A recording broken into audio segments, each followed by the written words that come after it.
Convidamos, então, para fazer a sua palestra o prefeito Carlinhos Rodrigues, para a exposição Demandas, Empecilhos e Sugestões para uma Política Habitacional para a Nova Lima.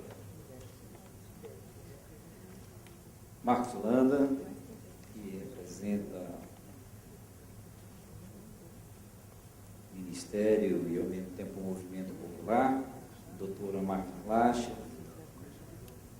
ao representante do Movimento Nacional de Luta pela Moradia, o Legário, a Sami, que representa a AMA. Boa tarde a todos e todas presentes. Eu queria aproveitar o momento que me foi concedido, quando recebi o convite para participar desse seminário, para fazer algumas considerações sobre o regimento e sobre a organização do mesmo.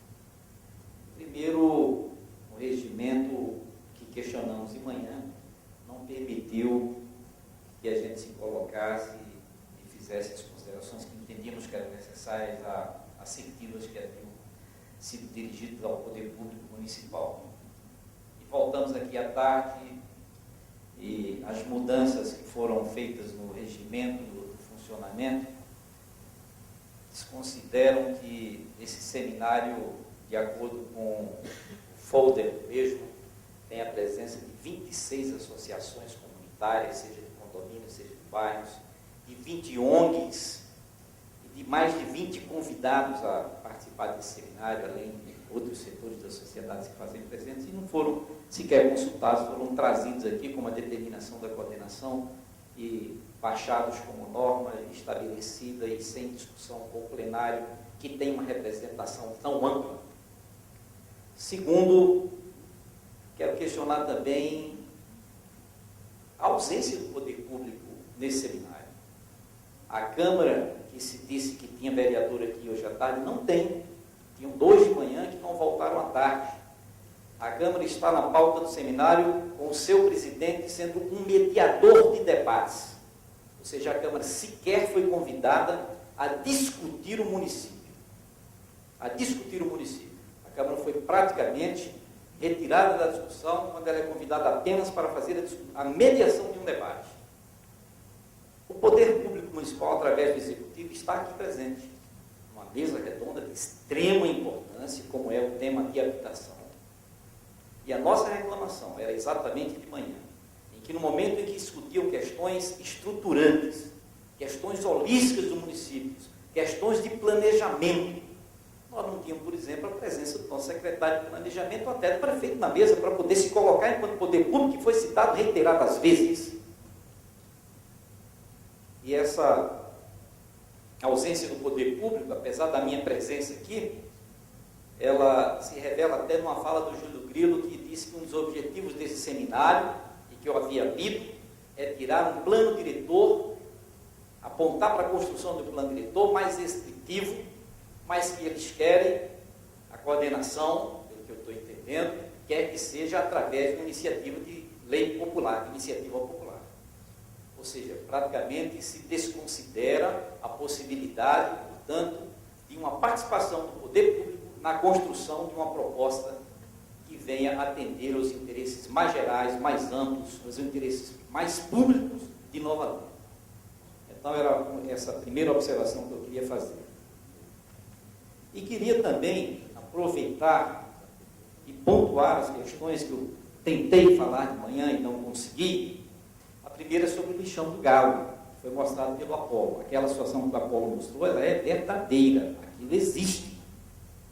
Existe de um lixão que existiu anteriormente, não é utilizado mais, o Apolo também não disse que era, né, e que até hoje não foi resolvida a situação. Agora, medidas foram tomadas, existe um procedimento de encaminhamento que eu disse aqui e o que o presidente da FEAM me desmentiu, se ancorando uma palavra, que é a palavra aprova. Eu disse que a FEAM já tinha aprovado, ele disse que não tinha aprovado, que a FEAM não aprova nada. Realmente a FEAM não aprova nada, eu me enganei ao falar a palavra aprova, mas a FEAM monitora num TAC que a doutora Marta Lacha confirma que foi feito com o Ministério Público. Estamos em processo de recuperação, com um projeto aprovado pelo Ministério e com o de acordo da FEAM. A FEAM não aprova, mas deu de acordo para o projeto estar aprovado. Projeto de monitoramento da contaminação, um projeto, se o processo de contenção vai ser preciso ou não, ser feito de uma forma mais radical, como encapsulamento ou não, tá certo? Isso tudo está em andamento, discutido com o Ministério Público e monitorado pela FEAM, apesar de a FEAM efetivamente não aprovar, como o presidente da FEAM disse aqui, mas depois ali ele disse, não, a FEAM não aprova, a FEAM só monitora. Mas não teve o cuidado, né, talvez, e também não tem a obrigação de dizer que existia essa presença da FEAM e que a FEAM monitora e que havia dados de acordo com os projetos que foram apresentados pelo Ministério Público, à Prefeitura, ao Ministério Público. E o segundo, a questão que me incomodou extremamente, foi do doutor Júlio Grilo dizer que na primeira reunião que o SOS Nova Lima teve com o poder público no nosso gabinete, estávamos eu, o secretário do governo e um outro secretário, o terceiro secretário, apenas 3 representantes do poder público, havíamos defendido o direito adquirido dos empreendedores. A expressão direito adquirido, o conceito de direito adquirido. E em momento nenhum, doutor Júlio Grilo, isso foi dito por parte de qualquer dos representantes do governo. O senhor, no mínimo, está mal informado. Certamente, se lhe disseram isso, na medida em que o senhor não estava lá, mentiram para o senhor. Eu não acredito que o senhor forjaria uma situação dessas. Lhe conheço e sei da sua integridade, portanto, só posso deduzir que o senhor está mal informado. Porque quando o senhor dá o exemplo do esgoto que é jogado por um morador e que de repente ele não quer corrigir aquilo por um morador ou por uma empresa, porque aquilo seria um direito adquirido, nós nunca defendemos isso. Os exemplos que você deu de contenção de encosta de 45 graus, que sejam do Estoril, que seja do Vila Castela, do Vale dos Cristais, não foram aprovações, foram feitas pelo nosso governo. Foram todas aprovações anteriores ao nosso governo. Então, não cabe os exemplos, como não cabe a expressão. Agora, quero dizer que defendemos sim a legalidade. Quando falamos da questão de direito, falamos em cima de uma situação muito concreta.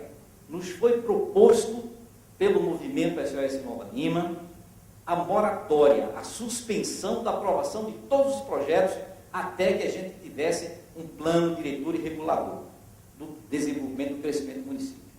E eu disse para o movimento o seguinte: primeiro, que a gente não tem bola de cristal para saber se esse plano vai ser bom ou não para a cidade, como a gente tinha uma expectativa muito boa do plano diretor anterior que aprovamos na Câmara e que não saiu um plano como o queríamos. E que mais? Dizer que as pessoas não podem agora aprovar projetos, sendo que existe uma legislação em vigor, é privar as pessoas do direito ao uso da lei, ao uso do fruto da lei. E aí essas pessoas podem entrar com recursos, aí sim elas têm direito de recorrer, como tem direito de recorrer qualquer um cidadão que acha que o empreendimento está irregular. E na medida em que o empreendedor entender que o seu empreendimento está regular e a prefeitura barrar, ele pode efetivamente recorrer à lei. O que eu falei da questão de direito foi me referindo à existência de leis que regulam a aprovação de loteamentos. E disse mais, que quando se é gestor de uma cidade, de um estado, da federação, ninguém é desprovido de juízo de valor, que eu posso ter entendimento pró ou contra qualquer empreendimento proposto, mas eu não posso, a partir do meu empreendimento, existindo a legislação posta, contrariar a legislação. A minha obrigação primeira, a obrigação primária, precípua, é de seguir a lei. Então, neste sentido que falamos de direito, e não que empreendedor, por ter feito errado uma vez, tenha direito adquirido para fazer uma segunda, terceira ou quarta vez. Em momento nenhum falamos isso. Essa suspeição que se foi colocada não nos cabe. Tá? E queria mais dizer que entendendo que essa questão, que a questão fundamental aqui, ou uma das questões fundamentais, um dos objetivos centrais desse seminário, é a obtenção de um plano diretor democrático, participativo e que seja mais equilibrado em relação ao desenvolvimento de Nova Lima, que seja mais restritivo, que seja. O Alegar está tentando aqui. Espera aí, deixa eu ver. Pronto, resolvi.